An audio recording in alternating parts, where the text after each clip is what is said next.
ini adalah video saya. Nama saya Muhammad Taufik bin Abdul Rahman. Muhammad Taufik bin Abdul Rahman.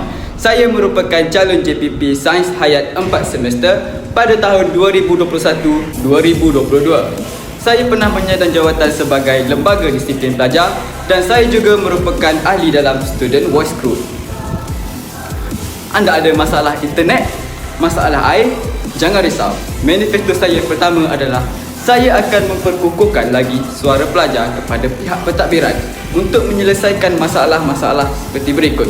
Masalah internet, adakah internet anda perlahan?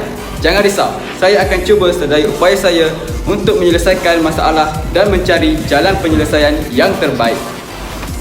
Manifesto saya yang kedua adalah saya akan merealisasikan segala program-program yang diimpikan oleh pelajar seperti Prince Night, Princess Night, Movie Night every weekend dan kutipan dana tersebut akan disalurkan ke tabung kebajikan pelajar. Tidak juga hiburan, saya juga akan menganjurkan program yang melibatkan soft skill seperti leadership camp untuk menambah keyakinan dan skill para pelajar untuk menempuh alam pengajian yang seterusnya.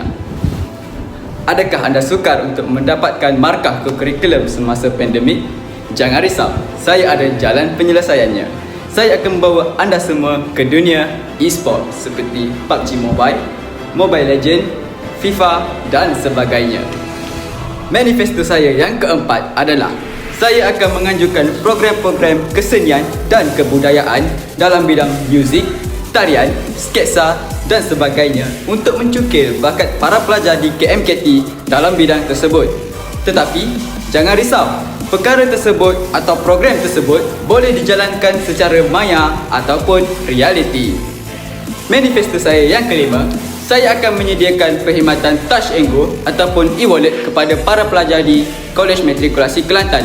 Hal ini dapat memudahkan lagi pembayaran para pelajar di kafe ataupun di kios secara lebih sistematik. Pelajar tidak perlu membawa wang tunai yang banyak ke kolej. Sebaliknya, mereka hanya memerlukan sebuah telefon bimbit. Jadi, perkara ini dapat menjamin keselamatan pelajar dan menjamin kesejahteraan Kolej Matrikulasi Kelantan. Itu sahaja manifesto daripada saya. Sekiranya anda yakin dengan manifesto saya, undilah saya, Muhammad Taufik bin Abdul Rahman, calon JPP Sains Hayat 4 semester tahun 2021-2022.